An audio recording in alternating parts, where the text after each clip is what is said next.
Today on CityCast Las Vegas, we have a fun Friday news roundup for y'all. I'm here with my co-host Dayvid Figler and Nevada Current reporter April Corbin Girnus, and they're going to talk with me about illegal towing, neon sign laws that are very Vegas, and a chauffeur service that nobody asked for.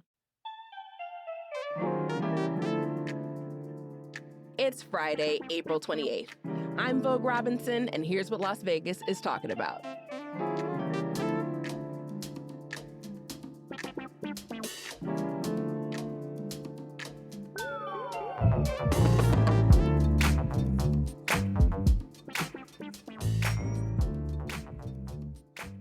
Good morning, April. Good morning, Dayvid. How are y'all? Good. Thanks for having me back. Howdy, partners. Glad to have you both this wonderful morning. So let's talk about the hot mess that is companies illegally towing vehicles despite an actual law that says, nah, don't do it. April, bring it in.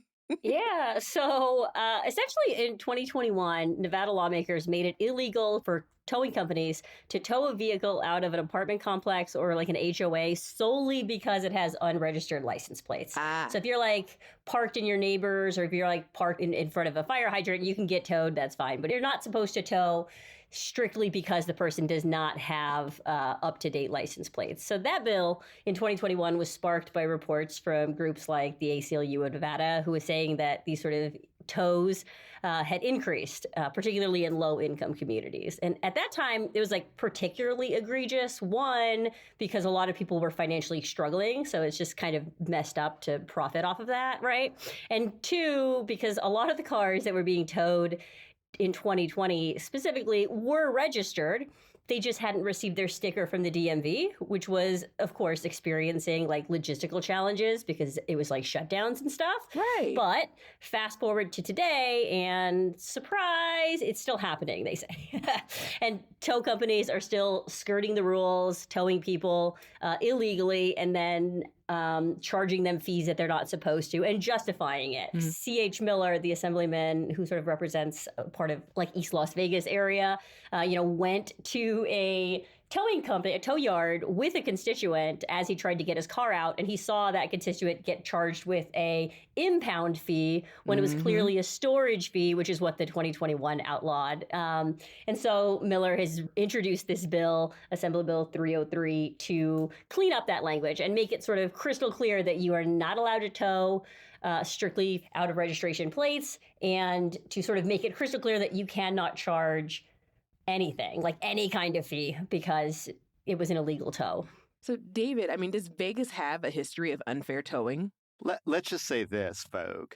It is a big money business for the towing companies. Mm-hmm. It is typically a cash business. It is typically a business where there is a lot of leverage from the towing company over the individual who needs to pay up now to get their vehicle back, or the fees will continue to grow. Also, not a lot of policing. Also, a relationship between the police and the tow companies that always seemed a little out there and outrageous. And again, a cash business that some have compared to extortion. But yeah, that's my assessment of the history. Oof. I mean, I know that those fees get really high. And so, I mean, does this cleanup bill address the Nevada Transportation Authority's approval of the fees charged by the towing companies? Because that's what trips me out, is like, okay, look, you came and took my car, and now you're charging me for taking it, and you're charging me for every single day that y'all have my vehicle. If you don't want to keep it on your property, bro, bring it back. Like, give it back to me. I didn't put my car on your property. You took it. You took my car. Give it back. That's how I feel about it. But yeah, what's going on? This bill is sort of limited in its scope, and it does not address the fees overall, which, all of tow company fees are supposed to be, regulated by that authority. But this bill is specifically limited to towing cars in residential neighborhoods. The idea being that they really wanted to focus on something that was sort of really defensible to a lot of people, which is that if my car is sitting in my parking space at my home, that's fine. So this is a very limited scope, I think, so that they can avoid the weirdly powerful hold that the towing companies seem to have on in the world of Las Vegas specifically. But yeah, so it's pretty limited, but also, very important for people who maybe fallen on hard times. And if you can't pay, say, $200 registration fee at your DMV, you're probably also going to struggle to pay $300 to get your car out. It's really expensive to be poor,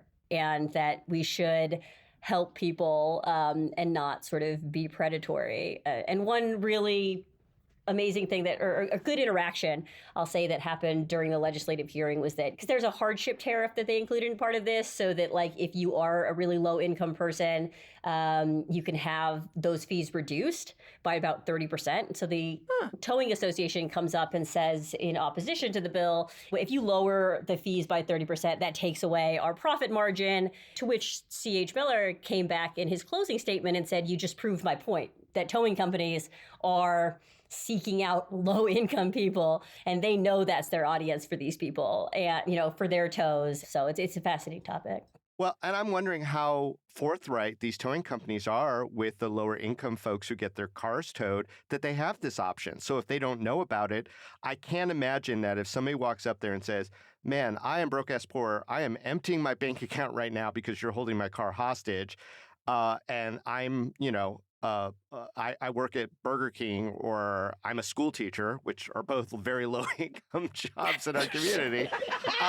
And does the benevolent towing company that snatched that car in the first place go, oh, hey, we have this 30% discount program? I highly doubt it. And the other thing is, I feel like it isn't necessarily the towing companies don't call themselves. Someone else is making those phone calls. So, I know often it's HOAs or, nosy neighbors, or maybe it's the police calling. And so is that really like a loophole in the 2021 law, or are the HOA people and the officers allowed to call a towing company? Yeah, there are rules that are associated with it, where I think that the apartment complexes and HOAs have to give notice. So you're supposed to go to the resident whose car it is and say, hey, you have 48 hours to take care of this, or we will tow it. There's also the property manager or the HOA manager or whoever. They're supposed to sign off on whoever is being towed. It's not supposed to be happening willy-nilly. Towing companies are not supposed to be trolling apartment complexes, looking for unregistered cars just to tow. Whether or not that's really happening, I think you'll hear various stories, but that's not supposed to be happening. Have y'all ever had or heard of a really bad towing experience in Vegas? I actually have a friend whose car got towed from First Friday in April. Had parked in that same spot, by his account, hundreds of times over the years. Didn't realize that there was a change of status, apparently, of that particular spot. Was only gone from his car for a short period of time. Came back, car gone. Freaked out.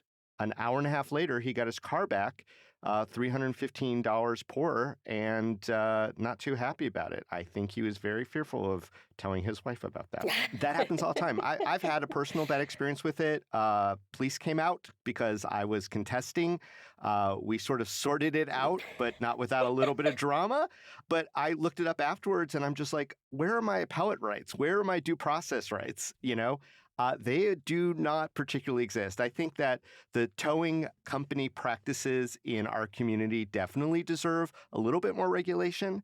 And I don't know that that'll ever happen, because they are a fairly powerful lobbying entity, as we can see with the pushback even on these modest reforms. And yeah, one of my colleagues actually, after I wrote this story, told me that, a few years ago, she had an ailing mother who was sort of living on her own in an apartment complex, but was sort of on the decline and stopped being able to drive.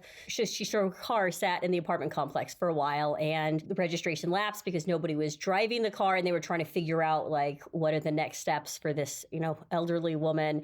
And they got threatened by the apartment complex, oh, your car is unregistered, we are going to tow you unless you fix this immediately. And, and in her case, they warned her, so she was easily able to rectify that situation, either by registering it or moving it to her house that wouldn't notice, or putting wherever. But I think it just sort of illustrates the point that not having your car registered does not make you a criminal or does not mean that you're doing anything particularly illegal or bad. It could just be that you're trying to figure out whether you even need this car. Yeah, sometimes you don't even realize it. I got pulled over the other day in my neighborhood. Like I was on like a very like high, like I had just gotten paid. Like I was like, he pulled me over and was like, "Do you know why I pulled you over?" I was like, "No." Like I be paying these bills. Like don't blame me. I was like, "I have no idea why you pulled me over, sir." It's like, your registration expired in September." I was like, "Oh, had no clue. I've been dipping for like 6 months." So it was on my birthday, actually. I was like, "Sir, I had no clue. Like, there's money in my account now. I'll happily go and get this thing registered." And luckily now there's the cute little kiosks. In Vegas, you have to smog your car before you can get it registered. So it's like, look, every year, $200, give or take, you're going to need to pay, plus the smog and figuring out when and where you can go to the DMV. All those things combined, is a bit of a hassle. But like, luckily, I didn't get a ticket that day. But he definitely looked at me and was like, "Ma'am, this is my beat. You're in my zone. Oh, I see where you live." I was like, "Sir, are you threatening me?" He was like, "I know where you stay. And if I see your car again without a sticker." And also, just to be clear with the lawyer thing, while there is no appeal and you are being held hostage and all that stuff, you could go, if you think you were wrongfully towed, you have to go file a lawsuit, you have to go into court. If your car is in hock, I mean, even though it's an expedited hearing, you got to prove that they wrongfully towed you and all that. And at the end of the day, you just get your money back in your car. Mm-hmm. It is definitely not a friendly process. So try to just park where you know you can park and not where there's a question mark. Check for the signs.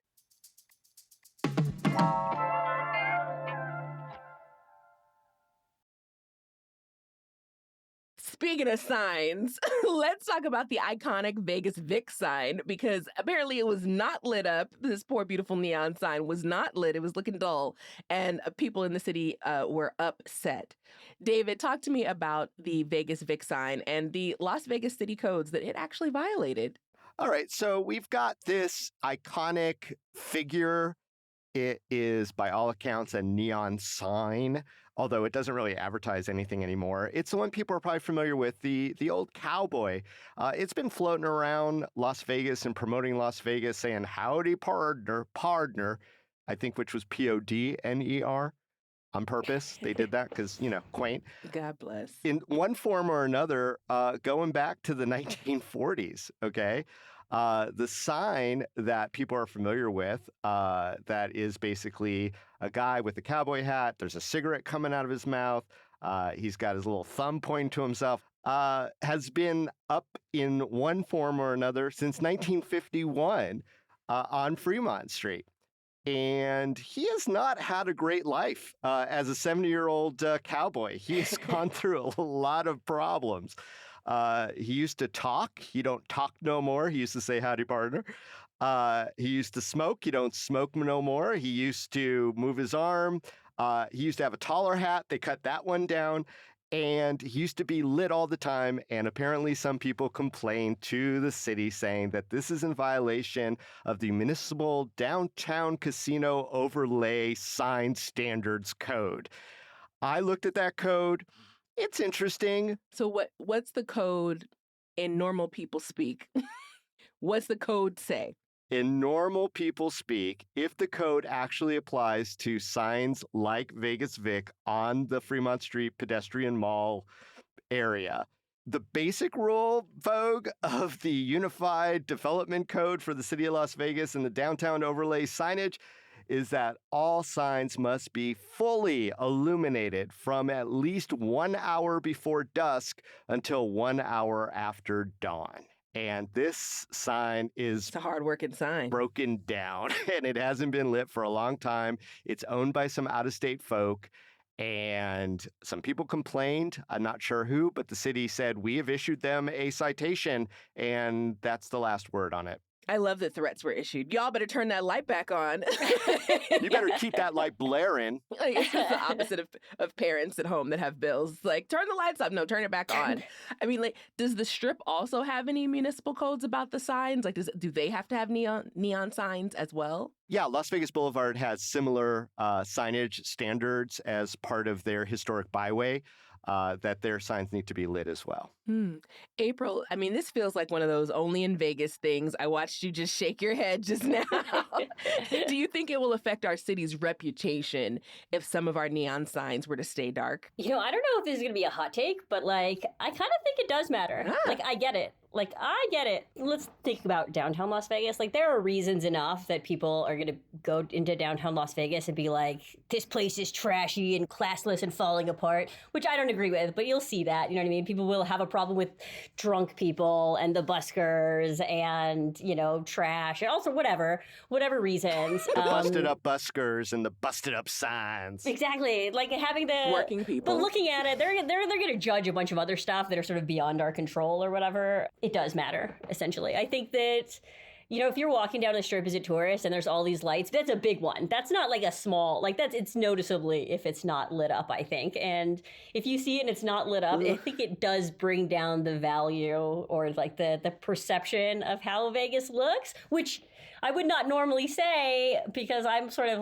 proudly anti-HOA for my residential. I know, ooh, April, you are giving HOA vibes, girl. I don't like it. I don't like it. Look, I anti-tow truck companies, predatory stuff, and I'm anti-HOA in general, but this is not a residential neighborhood. This is the, crowning jewel and the reason people come to Vegas. So I get it. My opinion on that may not be aligned with some people, but I get why they put that provision in the first place, and I kind of get it that you want Vegas to look good. We market ourselves because of how we look and what the city looks like, and it's bling, be blingy or go home, I don't know. I'm a little ambivalent just because, Fremont Street experience ever since the canopy went up, and I know people are very, it's a very polarizing change to the old Fremont Street to have the canopy with the giant screen, but it is pretty lit no matter what you do with any of those signs. It's not like Vegas Vic disappears from your line of sight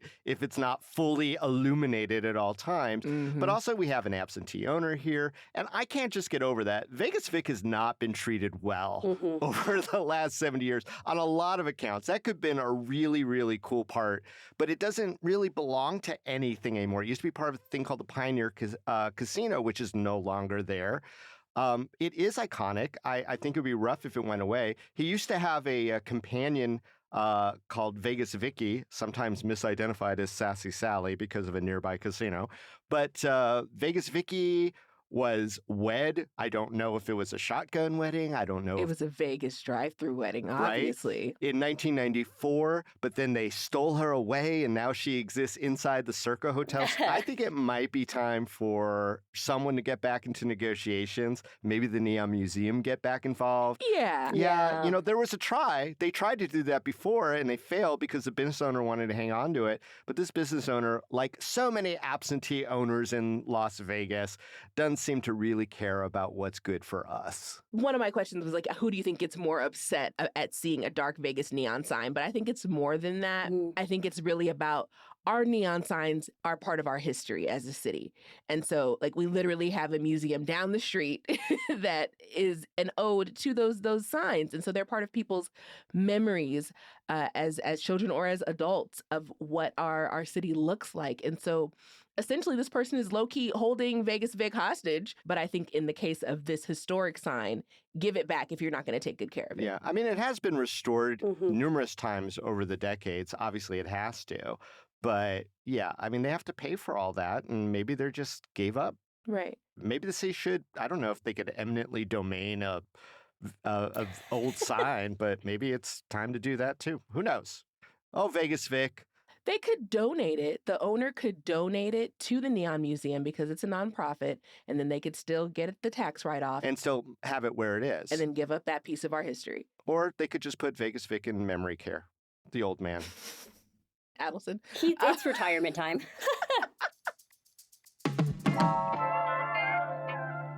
Okay, so let's shift gears, y'all, and let's talk about the new Chauffeur service that will take you from Vegas to LA.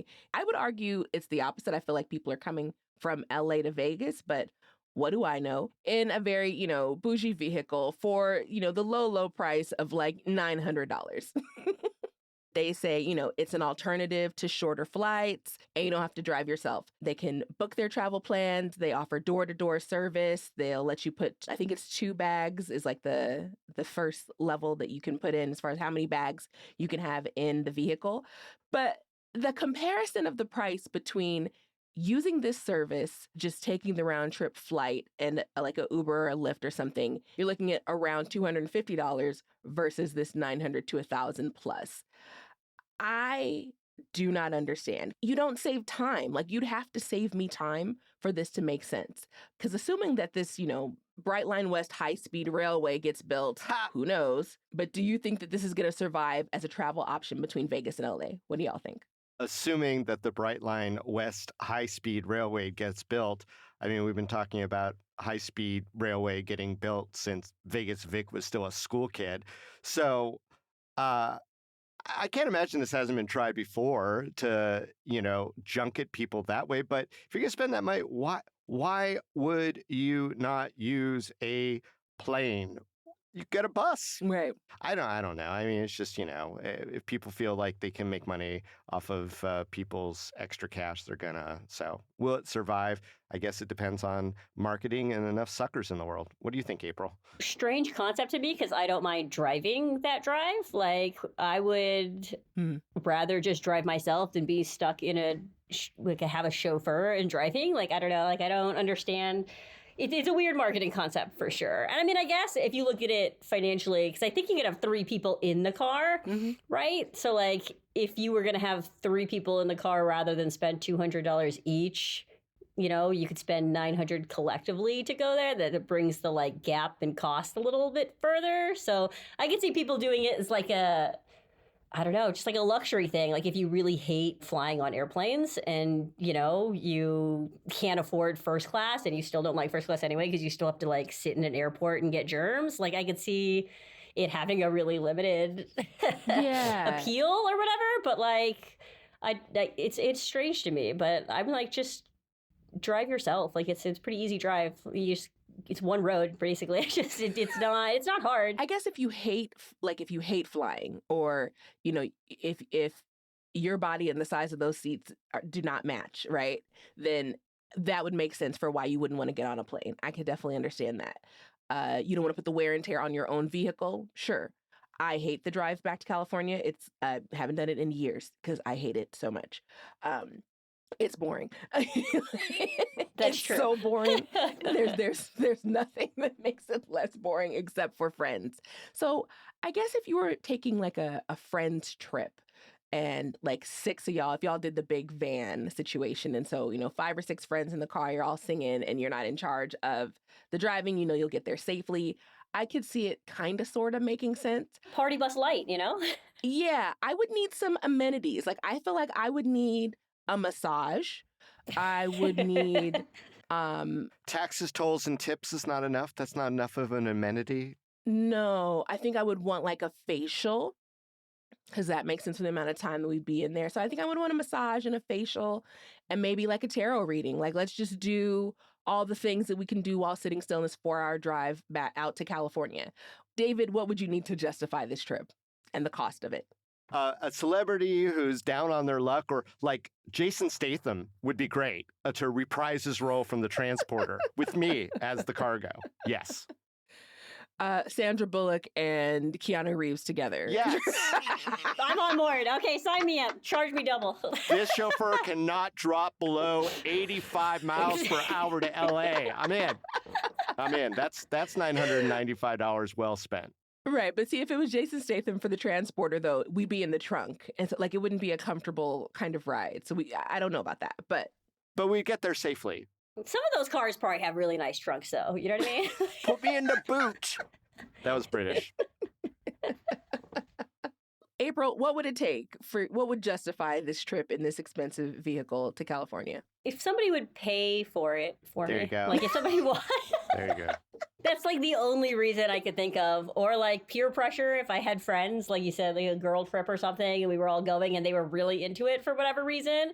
Like if I'm driving for 4 hours in the desert Like, I want to scream Taylor Swift at the top of my lungs, and I'm not going to be able to do that if there's a chauffeur. Like, I'm too self-conscious. Yes, you can. No, that's embarrassing. You know what I mean? They're going to have some hidden camera, and I'm going to end up on the internet. So, but if I'm by myself in my minivan, that's freedom for me. But Dayvid and April, thank you so much for weighing in on the Friday News Roundup. I appreciate both of y'all. Thank you for these laughs. So long, partners. Thanks, Vogue. Yeah.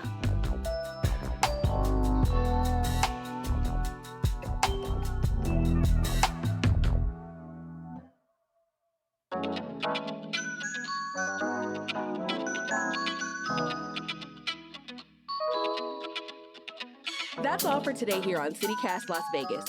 Our lead producer is Sonia Cho Swanson.